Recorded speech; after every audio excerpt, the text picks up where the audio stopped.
Ang taba ng ampalaya ko, guys. Eh, nagagapang na siya, guys.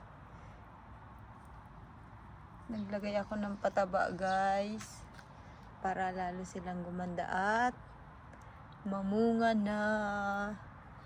Ito na, guys. Oh, tataba ng aking sitaw. Ayan, sitaw. Yung paligid niya, alam ko ano to eh, bawang.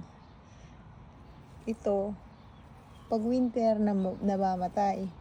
Pagka summer, kusa siyang nabubuhay. Ayan. Dahon to no. Bawang to eh. Diba? Ang galing. Kusa siyang tumutubo. Ay, sitaw ko. Ang taba. Oh. Lalo siyang tataba pagka inano ko na ng pataba. Yung mga bago kong tubo ng sili. Ang sili ko. Ayan.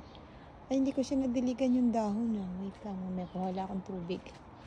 Guys, ang sili ko. Ang aking survivor na siling labuyo.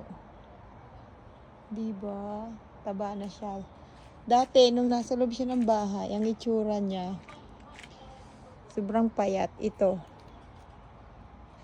Ito yung, ano niya, nung nasa loob siya ng bahay, ganito siya kapayat. Pero umano na nga siya, tumaba na nga siya eh, simula nung ano. Napalitan na siya. Pero ito yung, nandun siya sa loob ng bahay pa. Ito, yung nasa ilalim, yan, ganito ang itsura niya. Yan, di ba? Mukha siyang tuyot. Ganyan yung itsura niya nung nasa loob pa siya ng bahay. Tapos, ito yung pinakamaganda niyang ano. Pero ngayon, yan na sila, yung malalaking dahon. Kasi nasisikatan na siya ng araw. Ayan na siya, guys. Tumaba na siya, guys. Ayan, ang lalaki na ng dahon. Yan mga bago niyang dahon ngayon. Ang aking 1-year-old na siling labuyo. Okay? Gagawin ko siyang puno. Para paanin ko ito ng punong-puno. Pasok ko na naman siya sa bahay pag winter. May bago akong ano yan. Sili pa rin yan. Diba? Ang dami kong sili. Namigay pa ako ng punla. Ito yung aking mga pechay.